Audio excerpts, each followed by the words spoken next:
Bonsoir mes frères et sœurs, que le Seigneur vous bénisse toutes et tous. Voilà, nous sommes le mercredi 17 octobre 2018 et je suis dans la joie d'avoir pu louer le Seigneur avec vous. Ça me met la pêche, ça me donne la pêche de louer le Seigneur. Parce que c'est vrai qu'avec les combats de la vie chrétienne, c'est pas toujours facile, mais c'est dans ces moments-là que on peut se réjouir, on peut se ressourcer, on peut aussi se retrouver pour se fortifier, pour s'encourager mutuellement par la parole, par les exhortations que le Seigneur nous fait grâce d'avoir les mercredis et les samedis.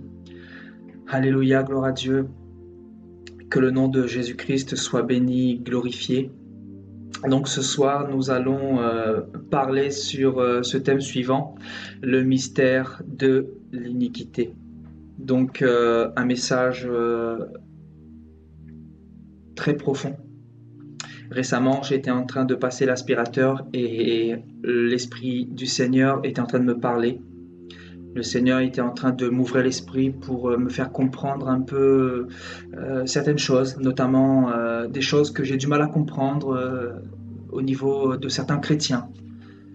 Et le Seigneur a commencé à m'enseigner. Aujourd'hui, j'ai plongé un peu plus mon regard dans la parole par rapport à ce thème-là et le Seigneur a continué à m'enseigner. Donc, je crois que le Seigneur a quelque chose pour nous ce soir. Alléluia. Je veux bénir notre Dieu, notre Roi. Alléluia. Voilà, sans plus tarder, je vais vous inviter à prendre vos Bibles dans 2 Thessaloniciens, chapitre 2, à partir du verset 1.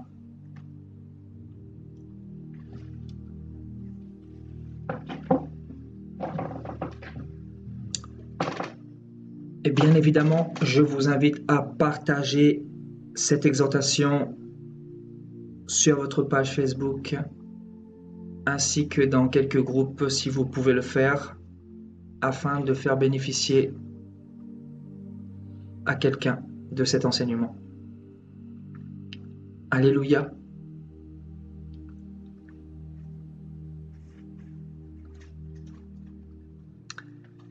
« 2 Thessaloniciens chapitre 2 à partir du verset 1.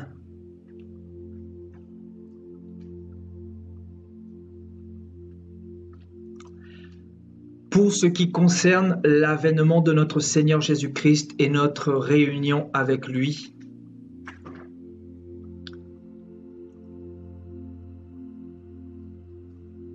nous vous prions, frères, de ne pas vous laisser facilement ébranler dans votre bon sens et de ne pas vous laisser troubler, soit par quelques inspirations, soit par quelques paroles ou par quelques lettres qu'on dirait venir de nous, comme si le jour du Seigneur était déjà là. Que personne ne vous séduise d'aucune manière, car il faut que l'apostasie soit arrivée auparavant et qu'on ait vu paraître l'homme du péché, le fils de la perdition, l'adversaire qui s'élève au-dessus de tout ce que l'on appelle Dieu ou de ce qu'on adore, jusqu'à s'asseoir dans le temple de Dieu se proclamant lui-même Dieu. Ne vous souvenez-vous pas que je vous disais ces choses lorsque j'étais encore chez vous? Et maintenant vous savez ce qui le retient, afin qu'il ne paraisse qu'en son temps. Car le mystère de l'iniquité agit déjà. Il faut seulement que celui qui le retient encore ait disparu.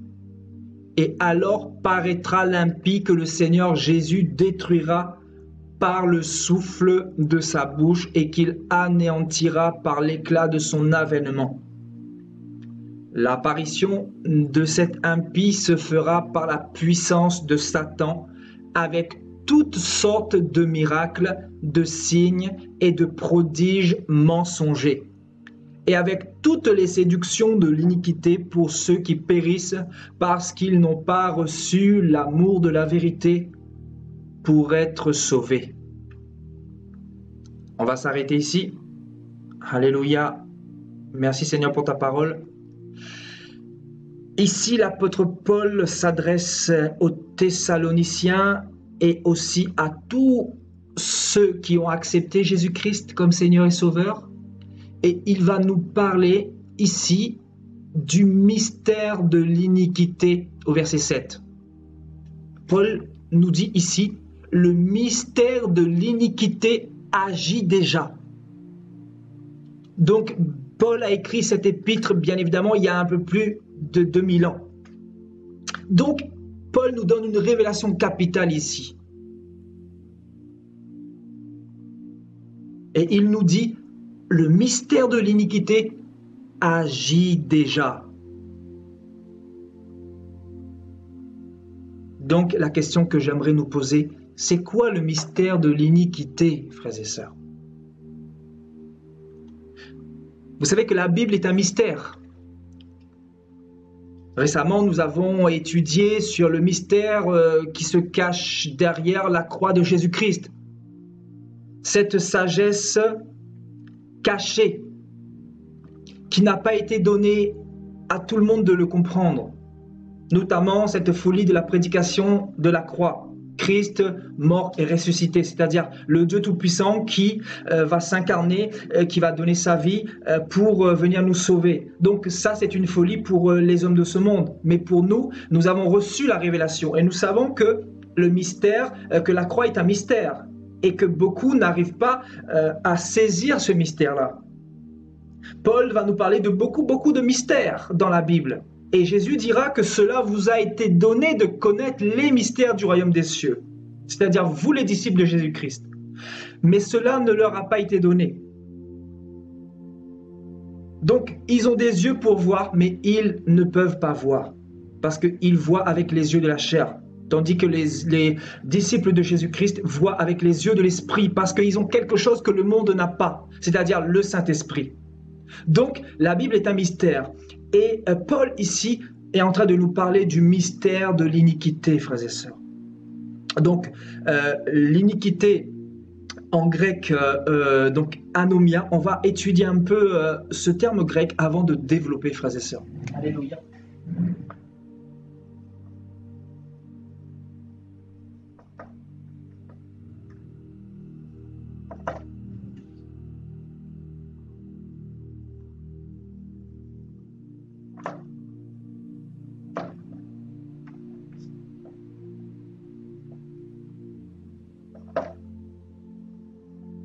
Donc, premièrement, c'est la condition de quelqu'un qui est sans loi. Notamment, ici, il est question de la loi de Dieu. Amen. Des prescriptions, des ordonnances relatives à la loi du Dieu d'Israël, le seul et unique Dieu, celui qui a créé le ciel et la terre. Amen. Alléluia. Et c'est la condition également de celui qui méprise ou qui viole la loi de Dieu. Amen.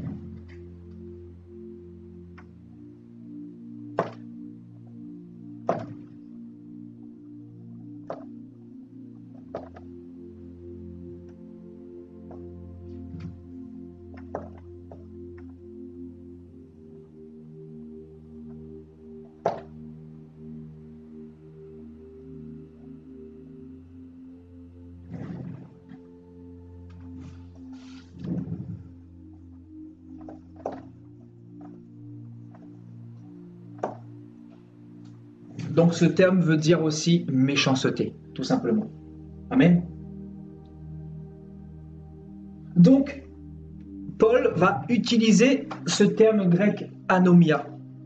Et il va nous dire que le mystère de l'iniquité agissait déjà il y a 2000 ans. Donc, qu'est-ce que Paul voulait nous dire par le mystère de l'iniquité? Donc déjà, ce terme iniquité veut tout simplement dire celui qui est sans loi, celui qui n'a pas de frein dans le péché, par rapport au péché, par rapport au dérèglement, par rapport aux impiétés, par rapport à la haine, par rapport à la compromission, par rapport à l'injustice, par rapport à la corruption, par rapport à la magie, à la sorcellerie, par rapport à tout ce qui concerne le péché, par rapport à tout ce qui concerne la rébellion, Parce que c'est la rébellion qui... comment dire, la rébellion, en fait, est la fille de l'iniquité. Et nous savons que c'est Satan qui a planté la rébellion dans le cœur de Adam et Ève au commencement. Et donc toute l'humanité aujourd'hui se rebelle, pour ainsi dire, contre son Créateur. C'est-à-dire toute l'humanité, bien évidemment, se retrouve sans loi.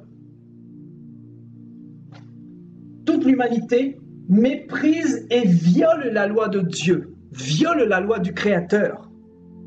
Et Paul est en train de nous dire que l'iniquité est un mystère pour beaucoup de personnes. Alléluia. Il nous dit, le mystère de l'iniquité agit déjà. Donc, il nous dit que l'iniquité est un mystère. Littéralement, il est en train de nous dire que ceux qui pêchent contre Dieu, que ceux qui sont sans loi, que ceux qui méprisent et qui violent les lois de Dieu, ne se rendent même pas compte de ce qu'ils sont en train de faire contre Dieu. En fait, ils ne se rendent même pas compte du péché. Parce que le péché, pour eux, est un mystère. Ils savent qu'ils font le mal, frères et sœurs. Ils ont une certaine conscience par rapport au péché. Parce qu'ils ont reçu du Seigneur la connaissance du bien et du mal. Notamment depuis qu'ils ont mangé, qu'ils ont consommé le poison dans le jardin d'Éden. Mais l'humanité n'a pas conscience de l'ampleur de l'iniquité. Parce que s'ils se rendaient compte, si l'humanité se rendait compte du pouvoir de l'iniquité, ils ne pécheraient pas contre Dieu. Parce que la Bible nous dira que le salaire du péché, c'est la mort. Donc on comprend que le péché, pour beaucoup de personnes dans ce monde, est un mystère. Et ici, ce terme grec mystère, donc mystérion, signifie tout simplement quelque chose qui est révélé aux initiés seulement, c'est-à-dire aux chrétiens, aux enfants de Dieu. Donc, quelque chose qui est révélé. Donc, le mystère qui se cache derrière l'iniquité a été révélé aux enfants de Dieu. Pourquoi ? Parce que les enfants de Dieu ont pu faire face à l'iniquité. Ils ont pu se détourner de l'iniquité. Donc ce n'est plus un mystère pour eux. Donc quelqu'un qui se détourne du péché, quelqu'un qui se détourne de l'iniquité, l'iniquité n'est plus un mystère pour lui. Mais quelqu'un qui est dans l'iniquité, quelqu'un qui est sans loi, l'iniquité est un mystère pour lui. Parce qu'il ne se rend même pas compte de l'ampleur du péché qui conduit à la mort, qui conduit à l'enfer éternel, qui conduit à la perdition. Vous voyez, il y a comme une légèreté dans son cœur. Il pêche et pour lui c'est normal. Il n'a pas de retenue. Par son comportement, par ses attitudes, par ses actions, il méprise et il viole la loi de l'Éternel. Pourquoi ? Parce qu'il n'a pas eu connaissance de ce mystère qui se cache derrière l'iniquité. Parce que pour lui, l'iniquité, c'est normal. Parce que l'iniquité fait partie de lui. Donc, il ne peut que violer la loi de Dieu. Et il va violer la loi de Dieu parce qu'il n'a pas reçu l'Esprit de Dieu. Parce qu'il n'a pas reçu la révélation de Dieu.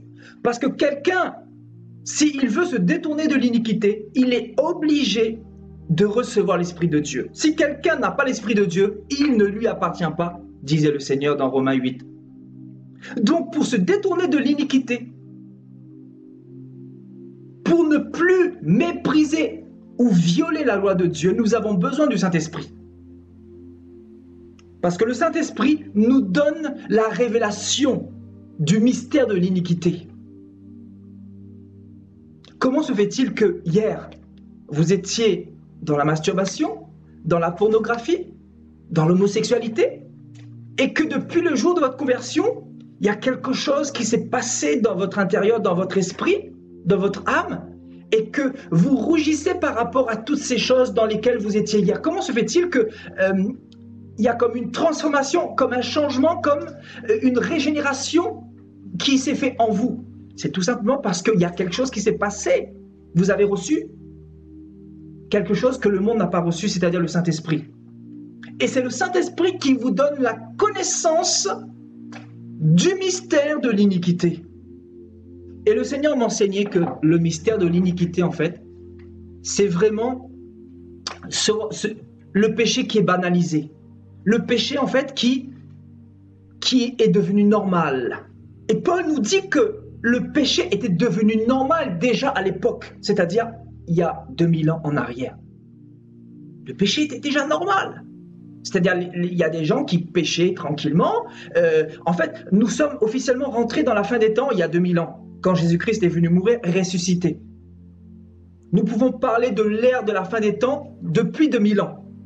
C'est pour ça que Paul dit que le mystère de l'iniquité agit déjà. Parce que Satan a lâché toute sa clique de démons sur la terre, selon Apocalypse 12. Et donc, la Bible nous dit que Satan est déchaîné dans une grande colère parce qu'il sait qu'il lui reste peu de temps.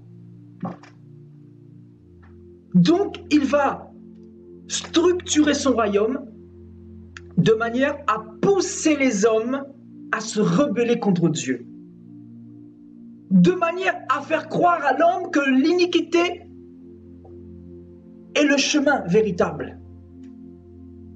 Et aujourd'hui dans ce monde, nous constatons que le péché est le Dieu des gens de ce monde. Le péché est le Dieu de beaucoup de personnes dans ce monde. Il y a des hommes, s'ils ne pêchent pas, ils ne peuvent pas être heureux ou satisfaits. Ils ont besoin de pécher, de pratiquer l'iniquité.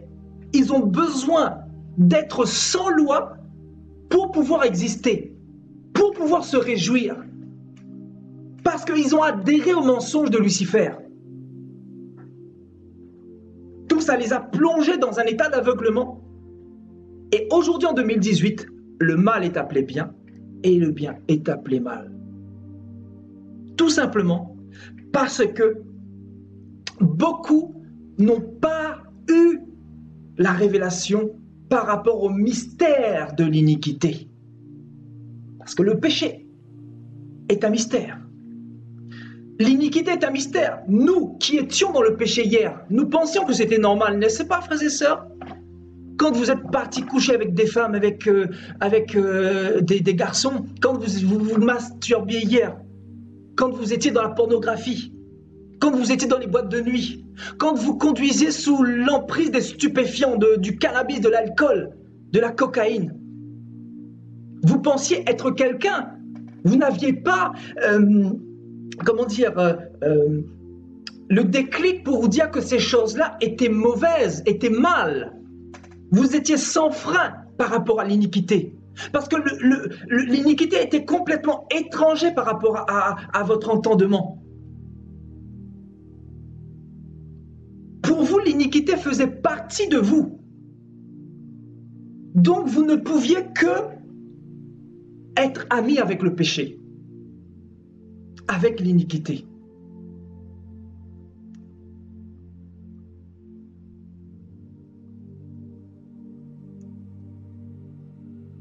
Amen.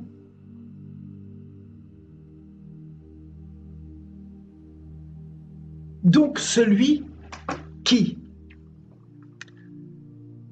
n'a pas l'Esprit de Dieu, c'est celui qui sera plongé dans le mystère total, dans le flou total par rapport à l'iniquité. Tu pourras lui prêcher sur le péché, lui dire que le péché conduit à la mort. Tu auras beau lui dire que la masturbation c'est la convoitise devant Dieu. Tu auras beau lui dire que regarder des films pornographiques est un péché devant Dieu. Tu auras beau lui dire que tromper sa femme est un péché devant Dieu. Tu auras beau lui dire que prier une statue, prier Joseph, Marie, prier une idole est un péché devant Dieu. Tu auras beau lui parler par rapport au péché, mais si Dieu ne lui donne pas la révélation par rapport à l'iniquité, par rapport au mystère qui se cache derrière l'iniquité, cette personne restera dans l'aveuglement.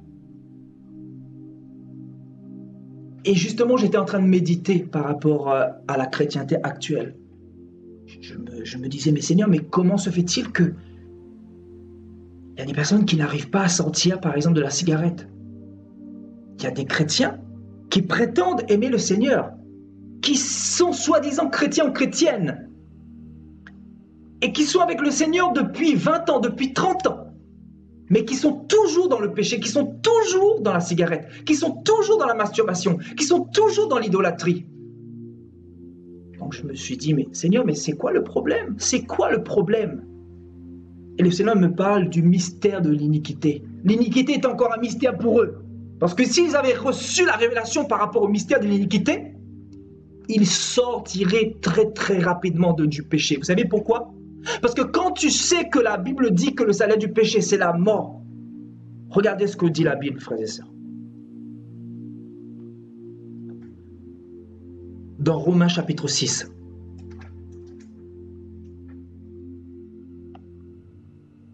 Car lorsque vous étiez esclaves du péché, vous étiez libres à l'égard de la justice. Quels fruits portiez-vous alors? C'était dans le passé. Des fruits dont vous rougissez maintenant. C'est ce qu'on disait tout à l'heure. Des fruits dont vous rougissez aujourd'hui. Car la fin de ces choses, c'est la mort. La fin de ces choses, c'est la mort, nous dit Paul dans son épître aux Romains. Mais maintenant, étant affranchis du péché, donc affranchis du péché, c'est-à-dire délivrés du péché, et devenus esclaves de Dieu, vous avez pour fruit la sainteté et pour fin la vie éternelle. Car le salaire du péché, c'est la mort, mais le don gratuit de Dieu, c'est la vie éternelle en Jésus-Christ. Donc, quand tu as le Saint-Esprit, Dieu imprime cette parole-là sur ton cœur.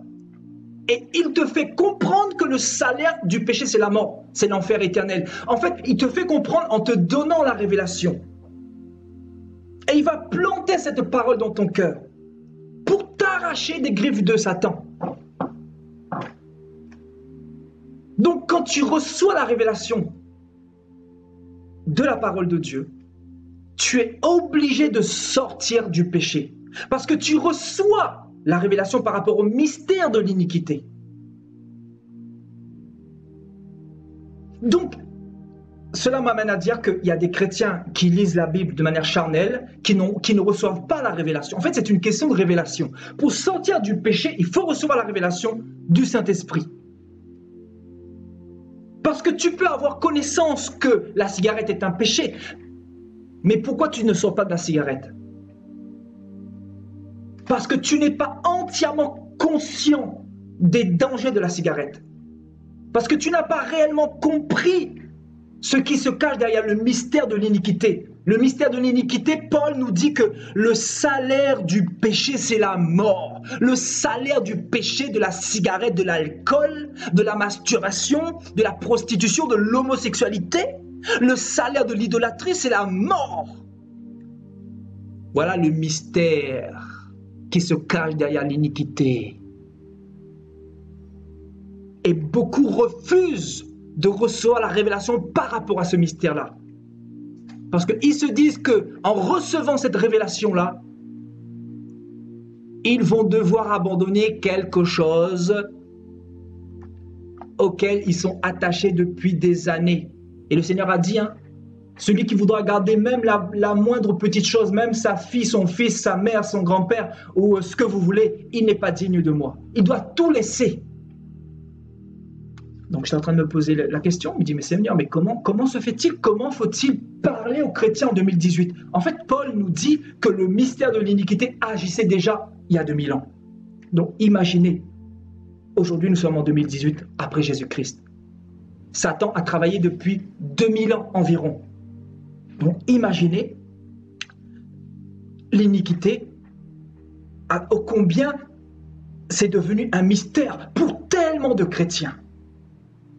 L'iniquité est un mystère pour les païens, on est d'accord. Pour ceux qui ne connaissent pas Dieu, on est d'accord. L'iniquité est un mystère pour ceux qui sont dans des religions, on est d'accord. Mais aujourd'hui, l'iniquité est devenue un mystère pour tellement de chrétiens, tellement de chrétiens. Et les Juifs également étaient aveuglés par rapport à l'iniquité, par rapport à ce mystère. Ils étaient aveuglés, pourquoi? Parce qu'ils vont tuer le Messie. Ils vont tuer le Dieu d'Israël, celui qui était venu pour leur parler ouvertement, pour leur présenter le salut. Donc, ils ne se sont pas rendus compte qu'ils étaient devenus meurtriers. Vous vous imaginez, frères et sœurs? Comment se fait-il? Comment vous pouvez expliquer ça? C'est tout simplement parce que le mystère de l'iniquité agit déjà. Est-ce que vous comprenez l'enseignement de ce soir? Le mystère de l'iniquité agit déjà. Et depuis longtemps. Mais ce mystère-là ne fait que grandir. Parce que Satan, en fait, il veut plonger toute l'humanité dans ce mystère. Il veut faire croire, en fait, le mystère de l'iniquité, c'est faire croire que le péché est normal. En fait, c'est banaliser le péché. C'est d'encourager le péché. C'est de vous faire croire que il faut vivre, il faut manger, il faut coucher à droite à gauche, il faut aller en boîte de nuit, il faut fumer parce que demain c'est fini, il n'y a plus de vie après la mort. Voilà Satan, comment il procède. Le mystère de l'iniquité. Donc, je me pose la question, mais comment se fait-il que certains chrétiens, certaines chrétiennes, tu leur prêches la parole avec le feu, avec le Saint-Esprit, tu peux même passer des heures d'exhortation pour les aider, leur donner toutes les clés possibles et inimaginables, mais ces personnes-là demeurent toujours dans le péché. Donc, tu te poses des questions, mais tu te dis, mais c'est quoi le problème en fait? C'est quoi le problème? Et moi, le Seigneur m'a dit, voilà, le mystère de l'iniquité. Le mystère de l'iniquité, c'est de ne plus se rendre compte de l'ampleur du péché, de la gravité du péché. C'est ça le mystère de l'iniquité, frères et sœurs. Et nous, on a reçu la révélation par rapport à ce mystère de l'iniquité. Parce qu'on ne pêche pas volontairement. Celui qui a reçu la révélation par rapport au mystère de l'iniquité ne donne pas son corps avant le mariage. Ne prend pas une cigarette volontairement pour souiller son corps parce qu'il a reçu la révélation que son corps est le temple du Saint-Esprit. Celui qui a reçu la révélation par rapport au mystère de l'iniquité, il adore Dieu en esprit et en vérité, mais non pas devant une idole, mais non pas devant le Vatican, mais non pas devant le bishop ou devant le pasteur tous les dimanches.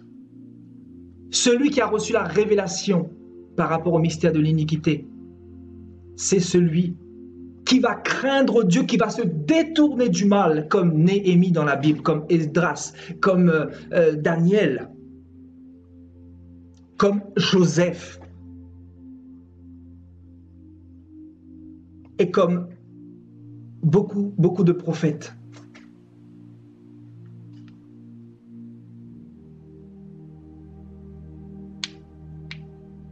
Le mystère de l'iniquité agit déjà, voyez? Le salaire du péché, c'est la mort. Mais le don gratuit de Dieu, c'est la vie éternelle en Jésus-Christ. On nous dit que ce don est gratuit.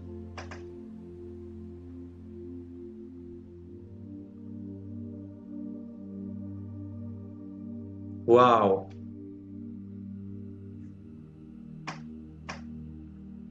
Voyez, regardez ce que Paul dit. Regardez ce que Paul dit dans 2 Timothée 4, au verset 3.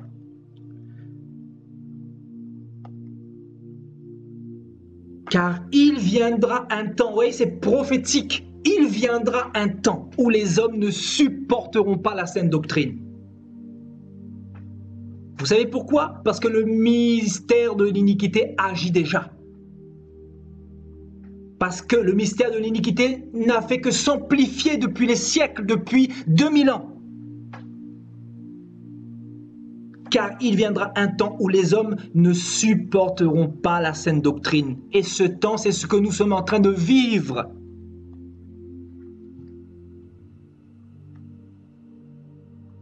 Vous ne pouvez pas vous rendre compte du nombre de chrétiens que j'ai rencontrés qui sont dans le péché. Le nombre de chrétiens qui sont dans la cigarette. Le nombre de chrétiens qui sont frustrés quand tu leur dis qu'il faut abandonner le sexe. Pour eux, c'est quelque chose de nouveau. On ne leur a pas présenté ce Jésus qui est saint, ce Jésus qui sanctifie, le Dieu qui n'a point de faute, le Dieu qui est juste. On ne leur a pas présenté ce Dieu-là. Mais on leur a présenté le Dieu bisounours, le Dieu catholique, le Dieu protestant, le Dieu qui donne la dîme, le Dieu qui demande la dîme, qui demande vos offrandes et qui purifie vos péchés gratuitement par des billets de banque. On ne vous a pas présenté le vrai Jésus. Ce qui fait que beaucoup aujourd'hui sont voilés par rapport à l'iniquité. L'iniquité fait partie d'eux. Et là, pour briser les chaînes de l'iniquité, il faut la parole. Il faut l'enseignement. Et au lieu de privilégier l'enseignement, la parole, beaucoup vont fatiguer des hommes de Dieu pour demander la prière, tu pries pour eux, mais ils ne sont pas délivrés. Pourquoi? Parce que la délivrance vient d'eux, vient de leur cœur, vient de leur propre volonté. Donc moi, quand je vois tout ça, ça me fatigue. Ça me fatigue, je me dis, mais Seigneur, mais jusqu'à quand? Je comprends Moïse, quand il disait au Seigneur de déposer sur les anciens d'Israël un peu de l'Esprit de Dieu, parce qu'il ne pouvait pas porter la charge de tout ce peuple, parce que c'était trop dur, c'était impossible. Moi, je vous dis, des fois, j'ai la tête explosée avec tous les problèmes des gens, les gens qui ne comprennent pas l'Évangile ou qui ne veulent pas comprendre l'Évangile. Tu leur dis qu'il faut aller devant Jésus-Christ, qu'il faut aller dans le secret, qu'il faut aller voir Dieu. Et eux, qu'est-ce qu'ils font? Ils viennent te voir tout le temps, ils viennent te voir tout le temps.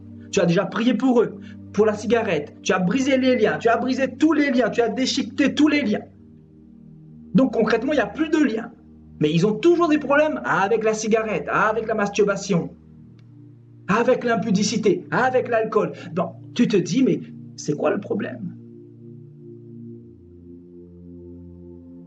C'est tout simplement que nous sommes à la fin des temps.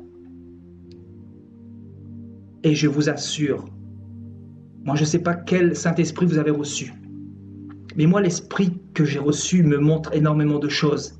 Et ça m'attriste, et je suis attristé, je suis peiné, parce que je me dis qu'on a encore le temps, on a encore quelques miettes de temps pour pouvoir se repentir. Toutes ces personnes qui gaspillent de toutes ces merveilleuses secondes que le Seigneur leur donne. Ces miettes de secondes, nous sommes à la fin. Le Seigneur est en train de revenir. Le Seigneur est en train de venir chercher son ecclésia, son église. Donc on se dit, mais que fait l'église? Que font les vierges folles? Les vierges folles de Matthieu 25, au lieu de se préparer, au lieu de se sanctifier, au lieu de prendre conscience de la gravité du péché. La Bible dit que l'église qui va partir, c'est l'église qui sera sans tache, ni ride et irréprochable. Donc, quand tu reçois la révélation par rapport au mystère de l'iniquité, tu sais que l'église qui va partir est une église sans tache, sans péché. Donc, tu vas tout faire pour aller dans le royaume des cieux. Et tu ne vas pas chercher les hommes, tu ne vas pas fatiguer les hommes, tu ne vas pas essayer de grappiller l'onction des autres pour fatiguer ton frère, parce que ton frère aussi, il a ses combats. Je vous dis, la porte est de plus en plus serrée. C'est pour ça que Dieu veut qu'on parle. Dieu veut qu'on parle, qu'on arrache les âmes de l'enfer. Parce que le temps est grave. Il y en a beaucoup qui ne se rendent pas compte. Ils ne se rendent pas compte que s'ils meurent comme ça dans la cigarette, là, ils vont en enfer éternellement. Ils ne se rendent pas compte de ça. Non, on leur a dit que voilà, il y a le purgatoire, tranquille. Vous allez passer des vacances au purgatoire, après vous allez au paradis. Parce qu'on leur a dit que voilà, si vous donnez l'argent au pasteur, vous donnez la dîme au pasteur, Dieu va vous pardonner parce que voilà, vous contribuez à l'engraissement du pasteur. Mais on ne leur a pas présenté cet évangile pur. Paul dit, il viendra un temps où les hommes ne supporteront pas la saine doctrine, mais ayant la démangeaison d'entendre des choses agréables. Vous voyez, la démangeaison d'entendre des choses agréables. Et ils vont se donner une foule de docteurs selon leurs propres désirs, détournant l'oreille de la vérité et se tournant vers les fables. Mais toi, sois sobre en toutes choses, supporte les souffrances, fais l'œuvre d'un évangéliste, remplis bien ton ministère. Regardez bien ce que Paul dit à Timothée.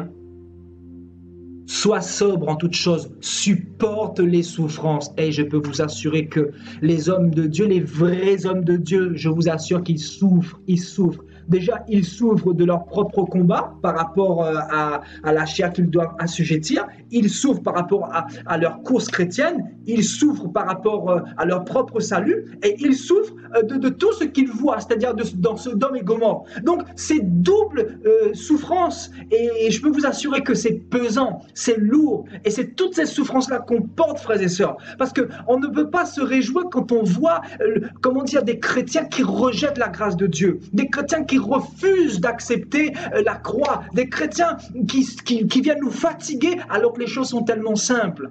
Avec le Seigneur, les choses sont simples. Vous pensez que moi, je suis plus fort que vous? J'ai simplement dit, Seigneur, voilà, je me repens de mes péchés. Le Seigneur m'a touché, m'a donné son esprit et j'ai commencé un nouveau départ et j'ai mes combats. Satan veut que je reparte en arrière. Il me parle, vous croyez quoi? Le diable me dit, reviens, regarde, il y a des femmes, si tu te rappelles à l'époque, comment c'était bien, tu n'avais pas la pression, reviens. Mais j'ai dit, Seigneur, si je dois retourner dans le monde, tue-moi. C'est ce que je dis au Seigneur, tue-moi, Seigneur. Quand tu as reçu le mystère de l'iniquité, la révélation derrière le mystère de l'iniquité, tu ne veux plus retourner dans le monde. Parce que si tu sais que tu retournes dans le monde, le chien va retourner à son vomi. Et qu'est-ce qui va t'arriver? Ton châtiment sera pire, ton châtiment sera plus terrible. Mais on ne retourne pas dans le monde par peur du châtiment, mais si on reste avec le Seigneur, c'est parce qu'on aime le Seigneur. C'est parce que quand on voit tout ce qu'il a fait dans notre vie, quand on voit dans quoi il nous a tirés, quand on voit l'amour dont il a manifesté pour nous à la croix, quand on voit tous les miracles qu'il a fait dans notre vie, on se dit que notre vie est un miracle. Donc pourquoi retourner dans le monde? On se rend compte que le péché, c'est rien du tout. Quand tu as la révélation du péché, c'est rien du tout. Tu te dis que le péché, ça te procure un instant, ça te voile les yeux, ça te procure quelques sensations de bien-être pendant 5 minutes, mais tes problèmes sont toujours là. Tandis que Dieu te donne la paix, tandis que Dieu te donne la plénitude, tandis que Dieu remplit ton cœur, tandis que Dieu te donne l'assurance, la confiance, tu te réveilles dans la joie, dans la paix. Même si tu souffres, même si tu as des fardeaux, même si tu pleures, même si tu es dans le chagrin, mais tu es là et tu avances coûte que coûte parce que tu n'es pas de ceux qui se retirent pour se perdre. Mais tu es de ceux qui prennent exemple sur ceux qui ont combattu le bon combat de la foi, comme Paul, comme Ézéchiel, comme Ésaïe, comme Daniel, comme Malachie, comme Abel, comme Élie et bien d'autres. Si eux, ils ont réussi, c'est pas parce qu'ils étaient meilleurs que nous. C'est tout simplement parce que avec le Seigneur, il y a des règles, il y a des lois.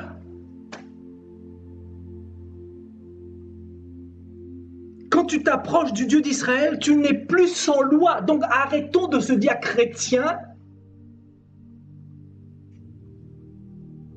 Et alors que vous êtes toujours dans le péché. Moi, j'arrive pas à comprendre ça. Je vous dis, j'arrive pas à comprendre. Je pleure devant le Seigneur quand je vois tout ça. Je me dis, mais c'est grave.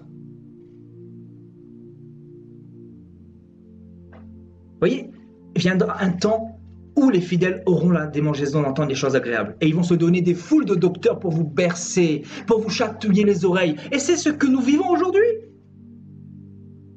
C'est-à-dire, l'iniquité, c'est déjà un mystère pour vous, pour beaucoup de chrétiens. Donc, plus tu écoutes ces messages de mammon, de prospérité, ces messages qui te disent de payer la dîme pour être béni, ben plus une puissance d'aveuglement vient sur toi jusqu'à ce que tu deviennes irrécupérable parce que tu n'as pas pris plaisir pour la vérité. Donc, Dieu lui-même va te frapper de folie. Dieu même va te frapper d'égarement. Et la Bible nous le dit dans Thessaloniciens chapitre 2.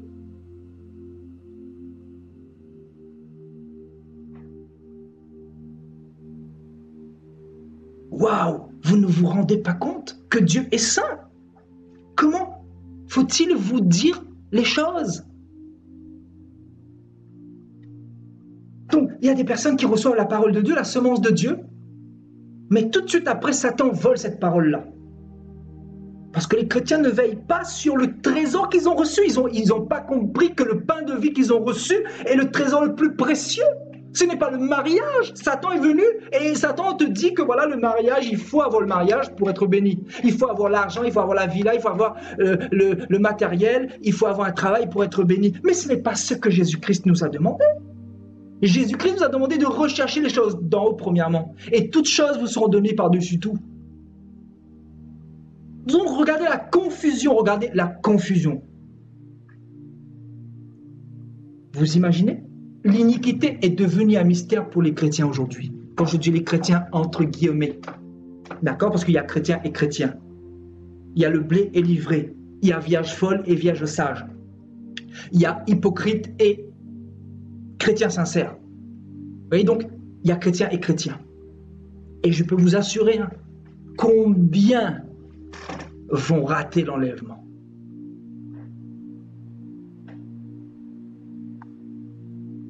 Vous ne pouvez même pas vous imaginer. Il y aura des surprises énormes. Des surprises énormes. Combien de songes le Seigneur ne montre-t-il pas aux uns et aux autres? Des églises qui restent, des pasteurs qui restent. Des personnes qui restent parce qu'ils étaient dans un seul petit péché, un petit murmure. Dans une colère, dans un manque de pardon, un avortement. Voilà, la veille, tu as bu de l'alcool et avant, tu avais une vie irréprochable avec le Seigneur, mais hier, voilà, tu voulais faner la pression et le Seigneur vient au même moment. Tu rates l'enlèvement. Tu viens de te masturber, tu rates l'enlèvement. Tu viens de fumer la cigarette, tu vas rater l'enlèvement.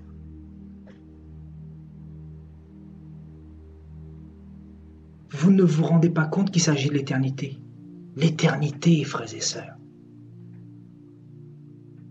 Vous êtes sur la terre pour un peu de temps. Pierre dira que nous sommes voyageurs et passagers sur la terre. Et beaucoup jouent avec l'éternité. Beaucoup ne veulent pas essayer de comprendre le mystère de l'iniquité. Paul nous parle de ce mystère de l'iniquité, mais que faisons-nous de toutes ces révélations que le Seigneur nous donne? Là, le Saint-Esprit nous parle ce soir. Le mystère de l'iniquité. Donc, il y a des personnes qui sont dans le péché, mais vu qu'ils pêchent, donc le péché est un mystère pour eux. Sinon, ils ne pécheraient pas. Parce que si tu n'es plus dans ce mystère-là, tu reçois la révélation. Et quand tu reçois l'illumination, tu sors du péché parce que tu sais que le péché emmène en enfer. Est-ce que je vous parle à quelqu'un? Donc, les personnes qui sont dans le péché, les personnes qui pêchent et qui vous disent, voilà, j'ai du mal à arrêter avec la cigarette, tout ça là, c'est tout simplement parce qu'il y a la résistance. C'est tout simplement parce qu'ils refusent aussi de comprendre. C'est parce qu'ils ne veulent pas saisir le message du Seigneur. Et c'est parce que aussi beaucoup ne sont pas de Dieu. Jusqu'à quand pensez-vous vous moquer du Seigneur? Vous savez, le Seigneur va trancher de plus en plus. Il va trancher de plus en plus, je vous assure. C'est-à-dire, il avertit, vous voyez, depuis toutes ces années, depuis tous ces mois, il vous avertit. Combien de fois ne vous a-t-il pas averti dans votre entendement, ici et là, dans telle ou telle église, par un frère, par une sœur? Combien de fois ne vous a-t-il pas averti par un songe? Mais vous continuez dans le péché, vous continuez à vous complaire dans l'iniquité. Parce que réellement, vous ne voulez pas de Dieu. Parce que celui qui veut de Dieu, il veut de la sainteté de Dieu, parce que Dieu est saint. Aujourd'hui, le chrétien, le Jésus de 2018, c'est un Jésus de prostitution. C'est un Jésus qui est à moitié souillé et à moitié saint. C'est un Jésus de compromission. C'est le Jésus que Lucifer a donné aux nations. Aujourd'hui, c'est le faux Jésus qui est adoré. Où sont les vrais chrétiens? Où sont les chrétiens qui ont une relation sincère avec Dieu? Où sont les chrétiens qui ont reçu la révélation par rapport au mystère de l'iniquité? Qui agit déjà et qui agit bien plus encore parce que nous sommes à la fin des temps. Où sont les chrétiens qui ont reçu réellement la révélation derrière ce mystère-là?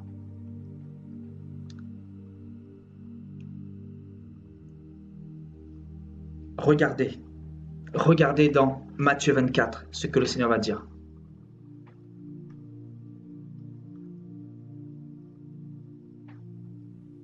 Voyez, car il viendra un temps. Donc c'est prophétique, hein? Paul est en train de prophétiser. Et c'est ce que nous voyons aujourd'hui. Les hommes qui ne supportent pas qu'on leur dise la vérité, la saine doctrine qui est salutaire. Vous voyez, allons dans Matthieu 24.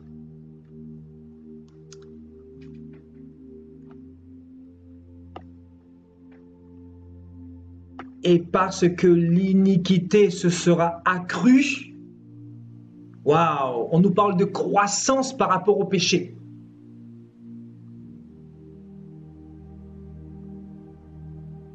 Et parce que l'iniquité se sera accrue, la charité du plus grand nombre se refroidira.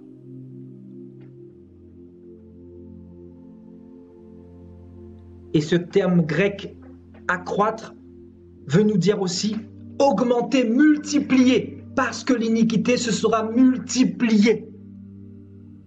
Augmenter, parce que l'iniquité aura pris de la grandeur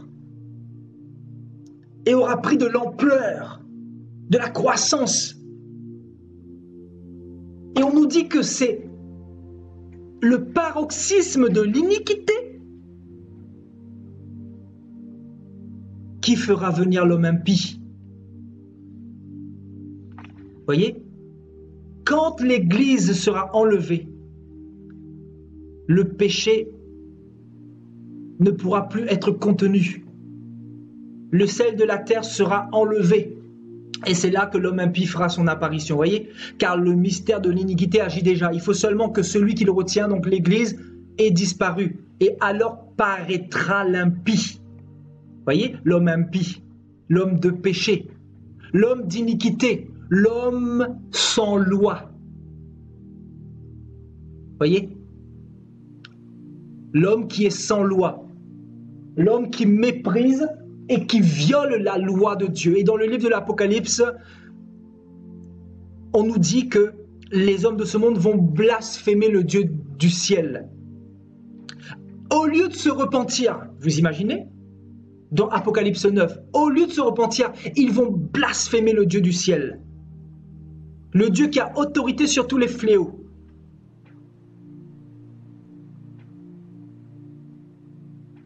Parce que les hommes de ce monde seront dans un niveau de mal, un niveau de corruption, un niveau de méchanceté, un niveau d'iniquité,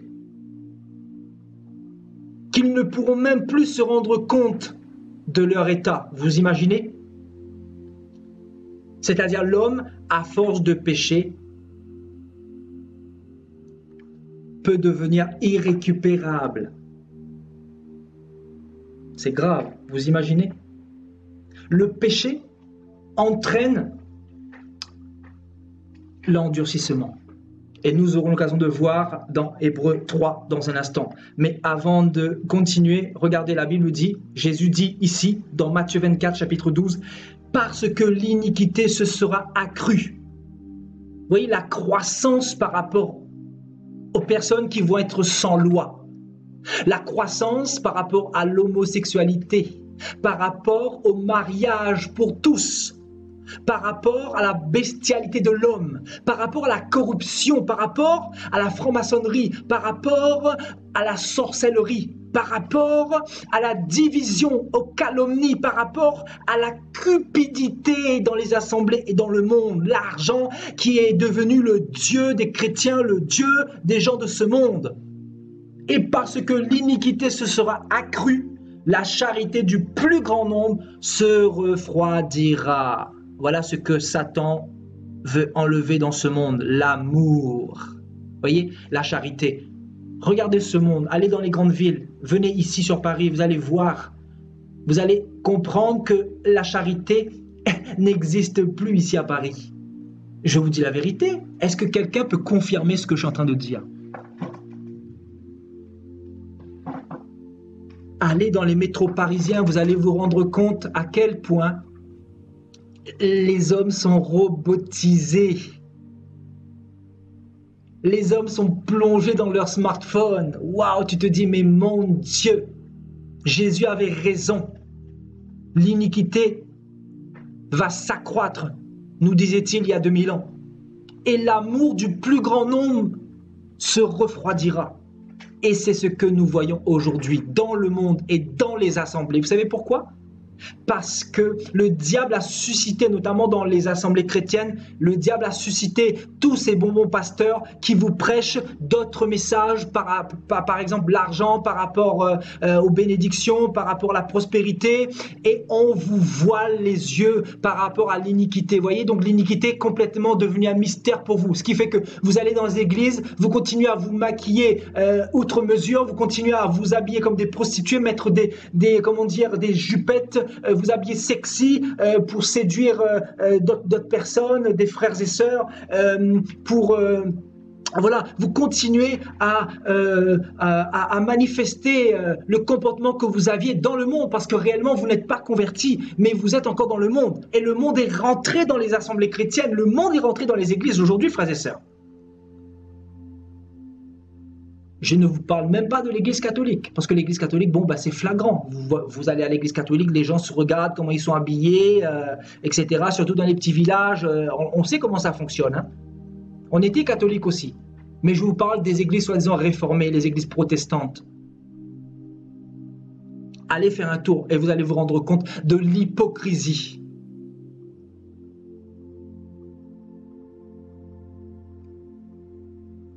Vous voyez, les gens ne se rendent même plus compte qu'ils sont hypocrites. Waouh! Vous imaginez?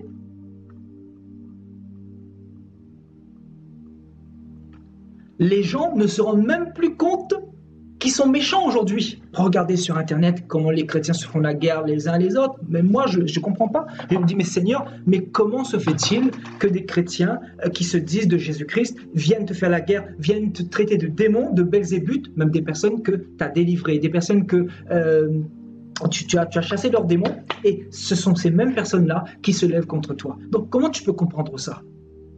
Le mystère de l'iniquité, ils sont voilés par rapport à l'iniquité. C'est-à-dire l'iniquité fait partie intégrante de leur personne. Vous comprenez? Et c'est ça que le Seigneur veut enlever dans le cœur de l'homme. Il veut nous séparer de l'iniquité. Parce que ce qui est salutaire pour nous, c'est par rapport à l'iniquité. Le Seigneur veut enlever l'iniquité. C'est tout ce qu'il veut. La Bible dit rechercher la paix avec tous et la sanctification sans laquelle personne ne verra le Seigneur.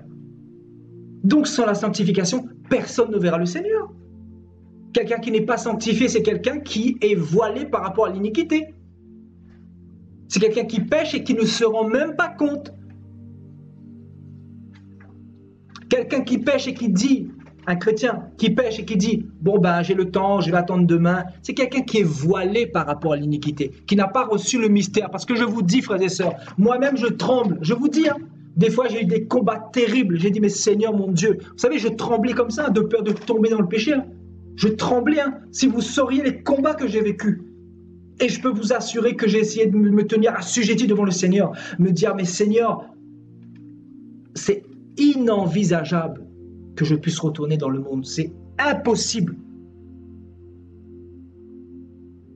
Donc, je vais souffrir tous les larmes de mon corps. Mais je ne referai pas marche arrière.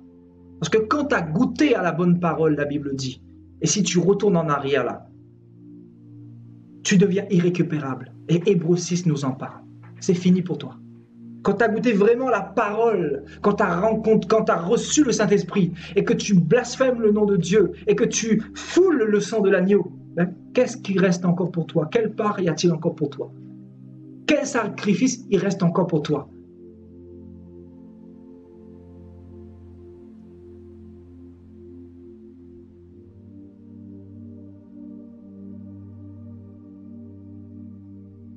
Vous vous rendez pas compte?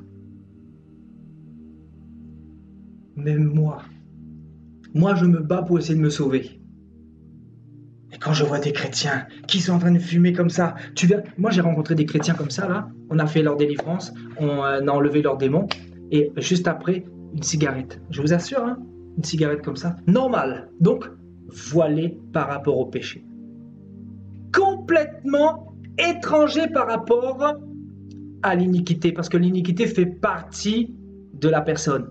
Donc quand j'ai vu ça, je vous dis, j'ai été blessé. Je vous dis, je suis reparti de cette maison, j'étais meurtri. C'est vrai, j'étais meurtri. Jusqu'au jour où je l'ai fait savoir sur les ondes, j'ai dit, mais c'est pas normal. Et après, la sœur s'est retournée contre moi et voilà, je suis devenu son pire ennemi.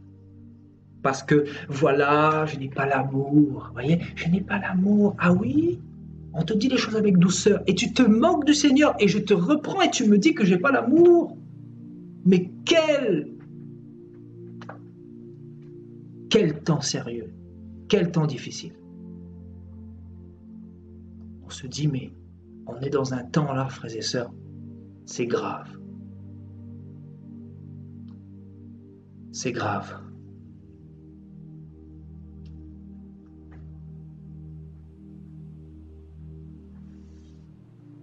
Moi, je ne me vois pas être délivré d'un démon et juste après repartir fumer une clope, faire comme si de rien n'était, alors que le frère vient de te prêcher la sanctification, alors que tu sais que Dieu est saint.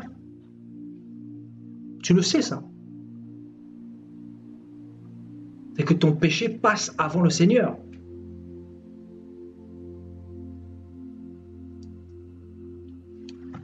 Voyez?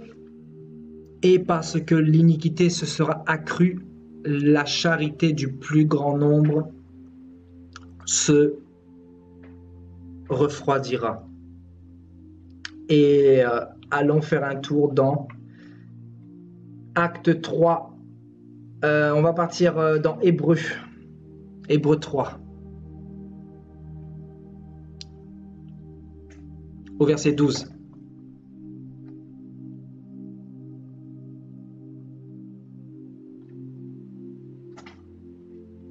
Prenez garde, frères, que quelques-uns de vous n'aient un cœur mauvais et incrédule au point de se détourner du Dieu vivant.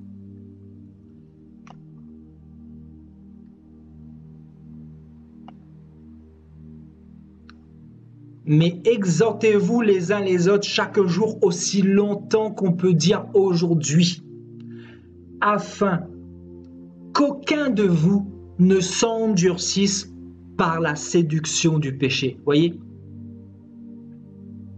On nous dit effectivement ici que le péché, la séduction du péché, endurcit le cœur des hommes.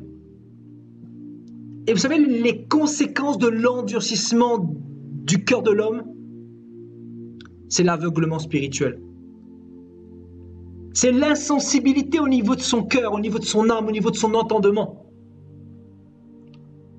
C'est quelqu'un qui devient irrécupérable au bout d'un moment parce qu'il devient orgueilleux. Quelqu'un qui a le cœur endurci, c'est quelqu'un qui est orgueilleux. Et ce fut le cas des pharisiens qui ont cloué Jésus-Christ sur la croix de Golgotha. Vous voyez? Parce qu'ils avaient tellement fait copain avec l'iniquité. Voyez?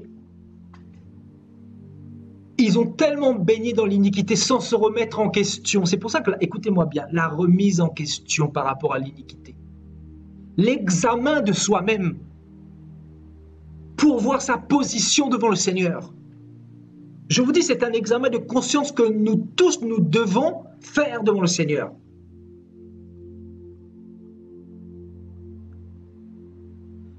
Exhortez-vous les uns les autres chaque jour, aussi longtemps qu'on peut dire aujourd'hui, afin qu'aucun de vous ne s'endurcisse par la séduction de l'iniquité. Voyez, on nous dit que le péché, vous savez, à force de pécher, le péché emmène à l'endurcissement. Quelqu'un qui pêche. Et surtout quand le Seigneur le reprend à travers ses serviteurs, à travers les prophètes, à travers la parole, à travers des songes, à travers l'entendement de la personne, à travers des convictions personnelles. Et la personne continue à pécher. Vous savez, le cœur s'endurcit de plus en plus. le cœur s'endurcit de plus en plus. Je vous assure. Et au bout d'un moment, vous allez voir que la personne devient incontrôlable. C'est-à-dire, elle est prête même à te tuer. Elle ne peut plus ressentir les effets de l'iniquité parce que, l'iniquité est devenue un mystère total pour cette personne-là. Cette personne est tellement plongée dans l'iniquité que l'iniquité est devenue son meilleur ami. C'est pour ça qu'il ne faut pas jouer avec le péché. Quand le Seigneur nous demande de nous repentir, c'est parce que on ne joue pas avec le péché. Le péché, c'est un poison. On ne joue pas avec le poison, frères et sœurs.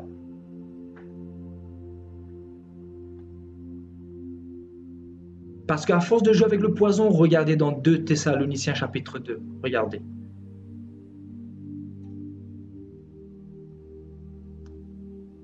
Voyez, on nous dit au verset 10, et avec toutes les séductions de l'iniquité, voyez, les séductions de l'iniquité, c'est ce que nous venons de voir ici, regardez. Voyez, la séduction du péché, donc la séduction de l'iniquité, donc Hébreux 3, verset 13, voyez, ici, là. Qui conduit à l'endurcissement. Et dans 2 Thessaloniciens chapitre 2, au verset 10, donc les séductions de l'iniquité pour ceux qui périssent parce qu'ils n'ont pas reçu l'amour de la vérité pour être sauvés. C'est-à-dire ils ont rejeté l'amour de la vérité. Et regardez ce que dit le verset 11. C'est terrible. Hein? Je vous dis, c'est terrible. Hein? Il y a des personnes qui ne connaissent pas Dieu, qui ne craignent pas Dieu. Aussi Dieu leur envoie-t-il une puissance d'égarement. Waouh! C'est quand même terrible. Hein? Dieu leur envoie une puissance d'égarement. C'est pas moi qui le dis. Hein. Alors quand on vous dit qu'il faut arrêter la cigarette, vous ne comprenez toujours pas. Quand on vous dit qu'il faut arrêter la masturbation, qu'il faut arrêter la pornographie, qu'il faut arrêter l'alcool, les boîtes de nuit, le copinage, la distraction, quand on vous dit ces choses-là, c'est parce que derrière le péché là, il y a un poison terrible. Et ce poison-là peut te pousser à commettre des choses qui se retourneront contre toi par la suite. Et bien évidemment, ici, il s'agit de l'éternité. Donc, ainsi, Dieu leur envoie une puissance d'égarement pour qu'ils croient au mensonge. Vous voyez, pour qu'ils croient au mensonge. Afin que tous ceux qui n'ont pas cru à la vérité, mais qui ont pris plaisir à l'injustice, soient condamnés. Vous voyez, ce passage, c'est très très fort. Hein? Regardez ce que le Seigneur dit. Ainsi, Dieu leur envoie une puissance d'égarement pour qu'ils croient au mensonge. Donc, quelqu'un qui croit au mensonge, quelqu'un qui croit que le mensonge est la vérité, c'est quelqu'un qui est complètement plongé dans l'aveuglement spirituel par rapport à l'iniquité. C'est-à-dire, l'iniquité est un mystère pour lui. Vous comprenez? Il a tellement fréquenté le péché est devenu son Dieu, le péché est devenu bien. Le mal est devenu bien et le bien est devenu mal. C'est-à-dire, c'est pour ça qu'il va persécuter les hommes bien. Regardez, vous voyez, la Bible parle, hein, vous voyez, de Timothée chapitre 3. Regardez, c'est la parole de Dieu là. Voyez, regardez. Sache que dans les derniers jours, il y aura des temps difficiles car les hommes seront égoïstes, amis de l'argent, fanfarons, hautains, blasphémateurs et tout ça, cruels, ennemis de gens de bien. Haha, ennemis des gens de bien. Ben forcément parce que ils sont frappés d'aveuglement. Parce qu'ils sont plongés dans l'iniquité. L'iniquité est un mystère pour eux. L'iniquité, pour eux, c'est le bien. Donc forcément, ils vont s'opposer à ceux qui font le bien, parce que ceux qui font le bien, pour eux, ce sont des personnes qui commettent le péché. Littéralement, c'est que c'est ça. C'est-à-dire, Satan veut inverser les rôles, en fait. Il veut inverser la tendance. Et le but, bien évidemment, c'est pour emmener le maximum en enfer. C'est comme ça qu'il procède. Donc, dites-vous, frères et sœurs, qu'il y a des gens qui sont irrécupérables. Il y a des personnes qui ne peuvent plus revenir. C'est-à-dire, il y a des personnes qui ont connu le Seigneur, qui sont tombées, mais qui sont irrécupérables. Parce qu'ils ont franchi la limite. Il y a des pasteurs qui ont franchi la limite avec Dieu. Laissez-moi vous dire. Laissez-moi vous choquer pour que vous puissiez prendre connaissance. Il y a des personnes qui sont irrécupérables. Ils ne peuvent plus revenir. Dieu est miséricordieux, oui. Dieu est bon, oui. Dieu est patient, oui. mais il y a des choses à ne pas faire. Il y a un seuil à ne pas franchir. Quand tu as franchi ce seuil-là, la Bible dit que la colère de Dieu est devenue sans remède. Et Samuel dira même à Saül, si quelqu'un a péché contre un homme, Dieu pourra intervenir pour lui, mais si quelqu'un a péché contre Dieu, qui interviendra pour cette personne-là?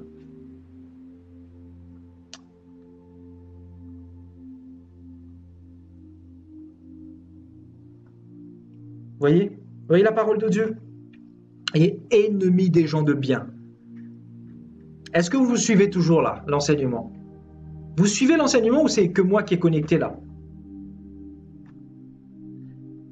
Dieu leur envoie-t-il une puissance d'égarement pour qu'ils croient au mensonge? Voyez?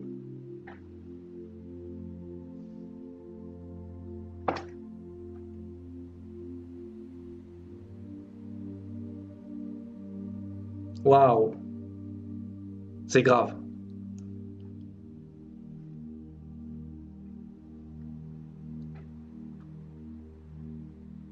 Amen, amen.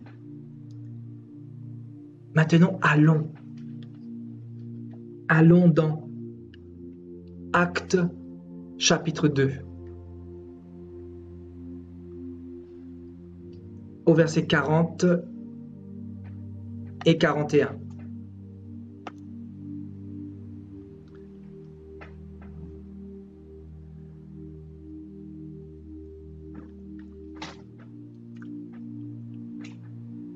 Et par plusieurs autres paroles, il les conjurait et les exhortait, disant: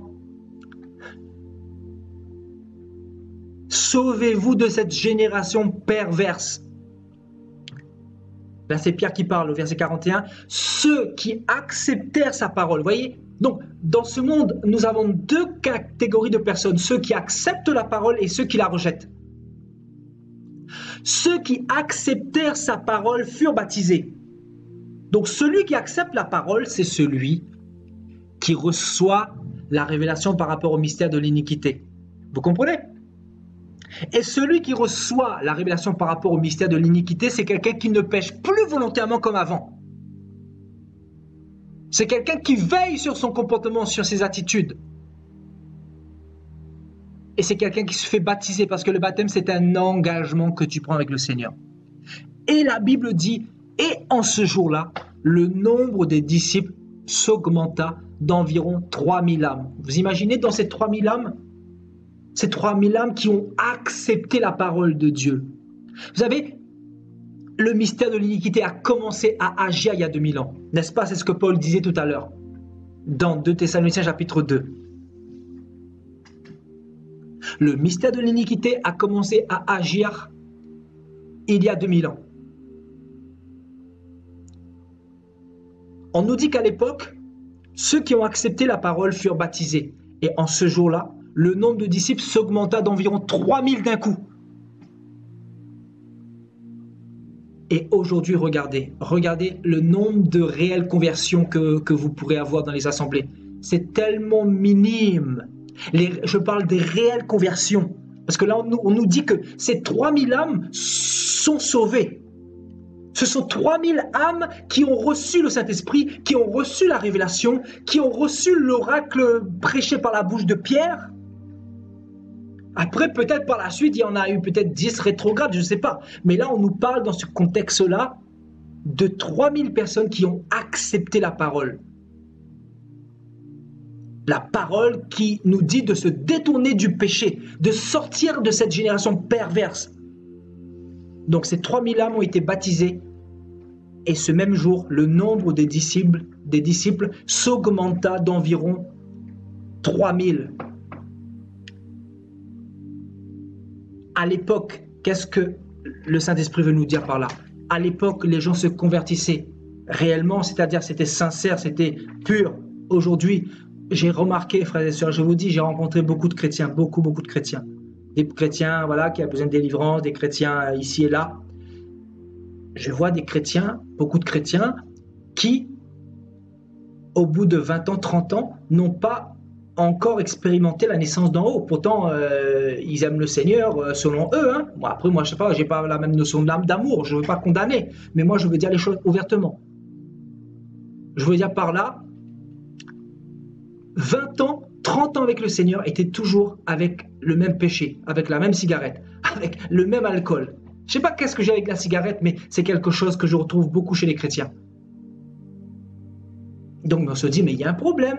Comment se fait-il? Vous savez pourquoi? Pourquoi à l'époque, les hommes étaient plus réceptifs? Parce que le mystère de l'iniquité commençait, on va dire. Et aujourd'hui, le monde est plongé dans ce mystère total. C'est-à-dire le péché est devenu un mystère pour beaucoup de chrétiens. Ce qui fait que beaucoup de chrétiens vont accepter Jésus, même se faire baptiser, et ils vont toujours être dans la cigarette. Vous comprenez? Ils vont toujours être dans l'alcool, dans la masturbation, dans la compromission. Vous savez pourquoi? Parce que on est dans un monde où le mystère de l'iniquité a plongé complètement les chrétiens dans une sorte d'ivresse, quoi. Amen.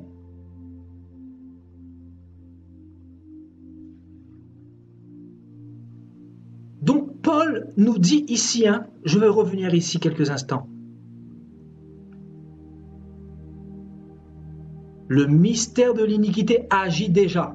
Donc il est en train de nous dire littéralement que voilà, depuis un moment, depuis récemment, le mystère de l'iniquité a commencé vraiment à rentrer dans une autre dimension, parce que le mystère de l'iniquité a toujours été là, concrètement depuis Genèse 3. Mais depuis que Jésus-Christ, frères et sœurs, depuis 2000 ans, que le Seigneur est mort et ressuscité, je vous dis, les démons sont dans une ardente colère et ils attaquent comme jamais parce qu'ils savent que Jésus-Christ est en train de revenir.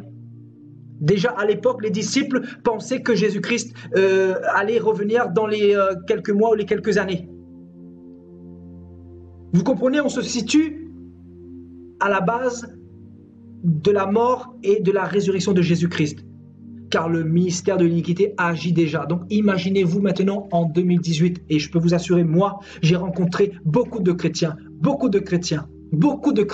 et je peux vous assurer que je comprends ce que la parole de Dieu veut nous dire ici. Parce que quand je ramène les prophéties bibliques à cette génération, je ne peux que constater que Dieu ne ment point, que Dieu dit la vérité à travers ses serviteurs, à travers Paul qui a prophétisé, qui a proclamé tout ce qui allait se passer aujourd'hui dans cette génération dernière.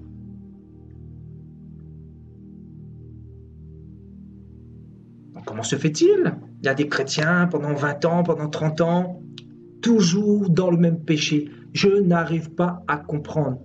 Pardonnez-moi, je ne veux pas vous condamner, mais je suis obligé de parler pour vous arracher de l'enfer, pour vous arracher du feu. Et ne venez pas me voir pour me demander de prier pour vous, pour la cigarette. Parce que quand on a prié pour vous une fois, on vous a exhorté pendant 3-4 heures. On a fait votre délivrance. On vous a accordé de notre temps, etc. Vous êtes encore dans les mêmes péchés. En fait, vous êtes en train de vous foutre de Jésus, premièrement, et de nous, c'est-à-dire de notre temps. Et notre temps est précieux. Et croyez-moi que plus le temps va passer, plus mon temps devient précieux. Et je vais vous assurer, là je suis arrivé à un stade où voilà, ceux qui ne veulent pas de Dieu là, ben moi je ne vais pas m'occuper d'eux. Je ne vais pas m'occuper d'eux. On ne peut pas se moquer de Dieu éternellement, frères et sœurs. On ne peut pas se moquer de Dieu. On se déplace pour certaines personnes, on fait des kilomètres, on fait des fois 5 heures de train aller, 5 heures de train retour. Tu donnes de ton temps, tu exclus même ta relation avec le Seigneur, c'est-à-dire tu passes plus de temps dans les trajets de temps en temps, et tu vois que des personnes qui se moquent du Seigneur, mais tu te dis, mais il y a un problème.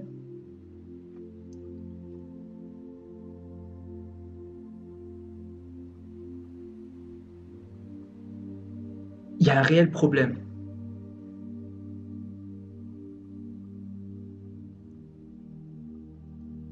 Donc c'est quoi le problème? Le mystère de l'iniquité. Voilà le problème. Et j'espère que toutes ces personnes qui ont des problèmes avec un péché verront cette vidéo-là. Et je pense que si vous aimez Dieu, vous prétendez aimer Dieu, vous allez vraiment vous repentir à partir de ce jour-là. Et là, c'est la clope avant de mettre dans votre bouche. Vous allez réfléchir 2 fois. On ne se moque pas de Dieu. Tu es le temple de Dieu. Dieu te dit que si tu fumes, tu vas tuer ton corps. Ça va provoquer des cancers. Ça va provoquer des maladies bizarres. Dieu t'aime. Dieu t'a tellement aimé.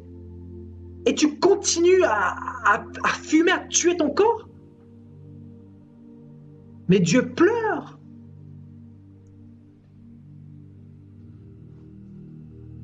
Dieu ne peut que pleurer quand il voit ça.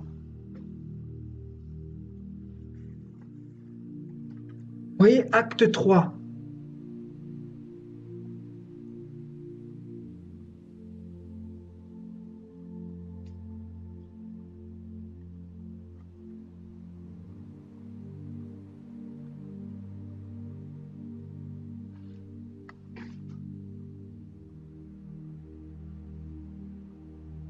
Non, tu te déplaces pour certaines personnes, tu leur donnes tous les conseils, tu pries pour eux, il n'y a pas de démon. Et ils te disent, voilà, bon, ils vont arrêter la cigarette et quelques temps après, ils t'appellent pour te dire, ben voilà, ben, il est retombé dans la cigarette et il faut faire sa délivrance. Ben, Mais ils veulent nous tuer en fait. Ils veulent en finir avec nous. Vous comprenez, mes frères et sœurs? Ils veulent nous tuer. C'est pour ça que moi, je vais changer de numéro de téléphone, je vais me retirer, je vais agir autrement parce que je ne peux plus supporter ça.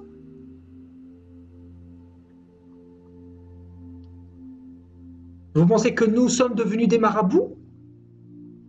Vous venez nous consulter comme des sorciers?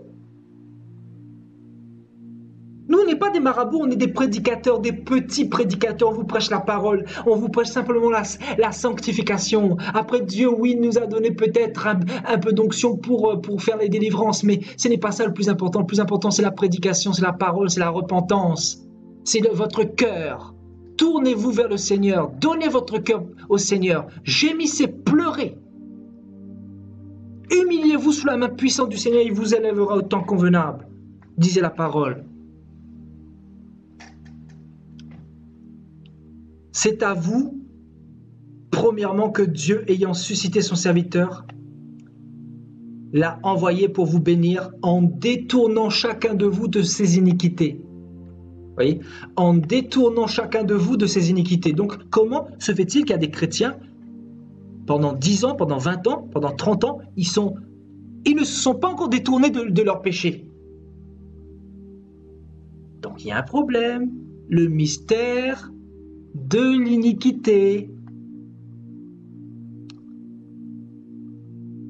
On nous dit que Dieu a suscité son serviteur Jésus-Christ, il l'a envoyé pour nous bénir, pour nous donner son esprit, afin que nous nous détournions de nos iniquités.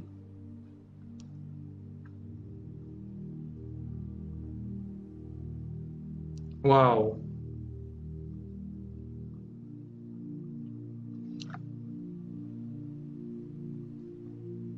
Donc, le mystère de celui qui est sans loi, de celui qui méprise, voyez? Là, on nous dit, celui qui méprise et viole la loi. En fait, ce sont des personnes qui méprisent, consciemment ou inconsciemment, parce qu'ils sont conscients. On est d'accord, ils sont conscients, parce qu'ils sont conscients que c'est pas bien que fumer tue. Mais ils le font quand même. Donc, en sachant que Dieu les a prévenus à travers notre bouche, à travers les enseignements. Donc, ils méprisent la loi de Dieu et ils violent également la loi de Dieu. Donc, qu'est-ce qu'on peut faire d'autre?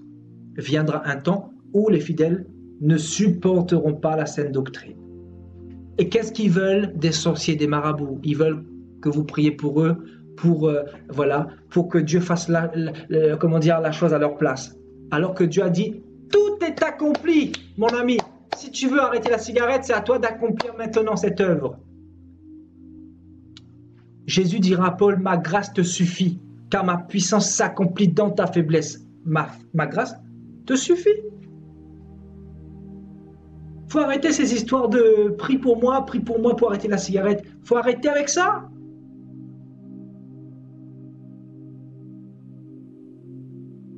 Je pense que malheureusement, il y a beaucoup de personnes là, il faut qu'ils voient l'enfer pour comprendre réellement ce que c'est que le péché, le salaire du péché. Il faut qu'ils comprennent, il faut qu'ils voient le feu de l'enfer, la souffrance qu'il y a là-bas, pour qu'ils puissent se rendre compte qu'il ne faut pas jouer avec Dieu, qu'il faut s'humilier, se repentir quand Dieu nous le demande.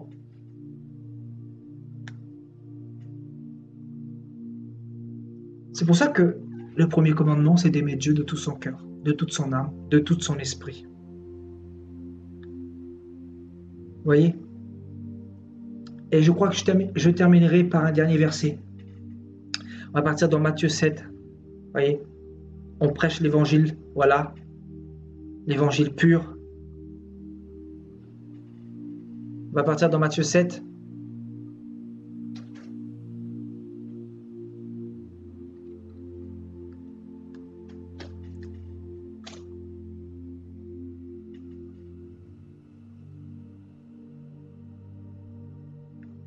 Un verset que vous connaissez certainement, que j'aime beaucoup.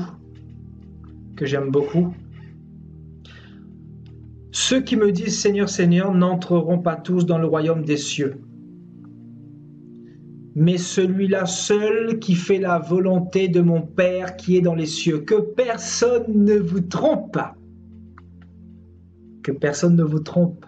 Que personne ne vous dise que oui, Sébastien, il n'a pas assez d'amour, il est un peu brutal, il nous bouscule. Ah oui, depuis 20 ans, Dieu est en train de te bousculer et tu ne comprends toujours pas.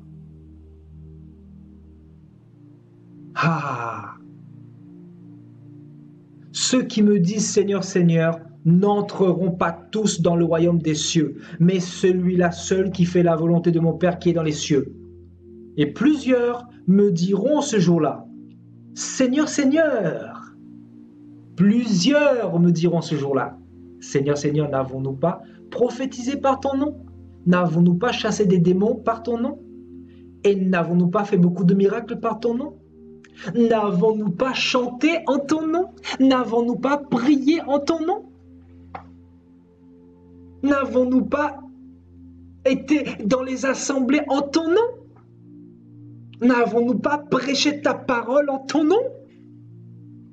Parce que beaucoup de chrétiens, c'est comme ça, ils font des œuvres pour Dieu, attention, ils font beaucoup d'œuvres pour Dieu même. Le problème c'est quoi? Ils sont dans le péché.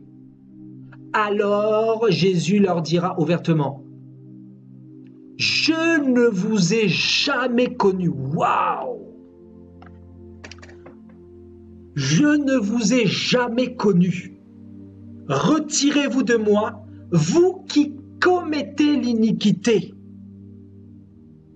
Vous qui êtes sans loi, vous qui méprisez et qui violez ma loi, mes commandements, mes préceptes. Je ne vous ai jamais connu.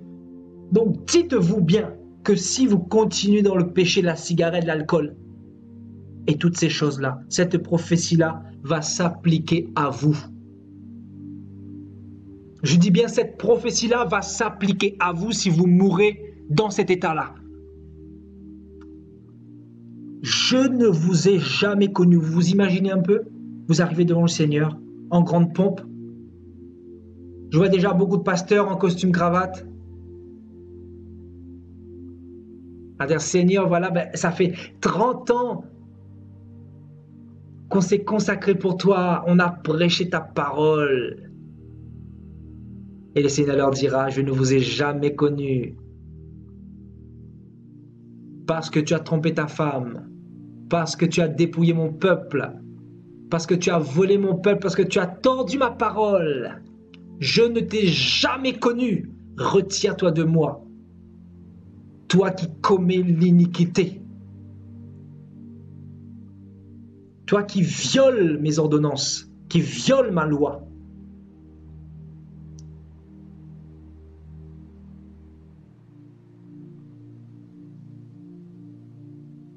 Et le Seigneur dira, c'est pourquoi quiconque entend ces paroles que je dis et les met en pratique sera semblable à un homme prudent qui a bâti sa maison sur le roc. Sur le roc. Le roc, c'est quoi? C'est l'obéissance. Il faut arrêter avec l'hypocrisie. Arrêtons avec le péché. Arrêtons avec l'hypocrisie. Moi, je ne sais pas comment parler aux chrétiens.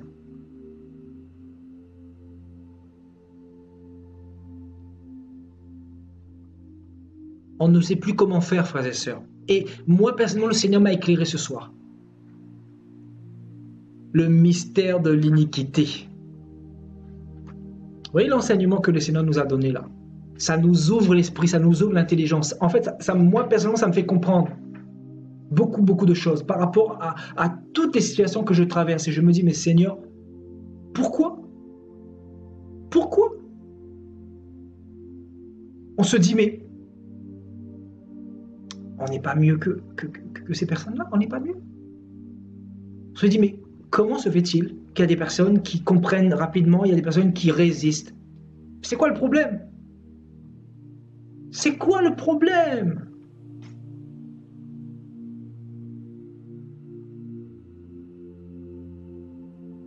Vous savez, il y a encore d'autres mystères. Hein? Là, ce soir, c'était le mystère de l'iniquité. Il y a aussi le mystère de l'omniscience de Dieu. Dieu qui sait d'avance ceux qui vont aller en enfer. Ça, c'est un mystère aussi qui nous échappe. Parce que nous, on est limités. Mais Dieu est éternel. Vous voyez? C'est terrible, hein, frères et sœurs. Parce que Dieu connaît toutes choses.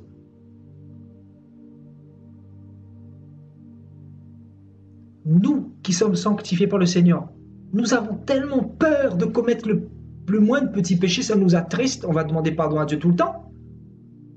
Et vous osez vous dire chrétien et allumer un pétard et boire de l'alcool et commettre de l'impudicité? Il y a un problème. Le mystère de l'iniquité.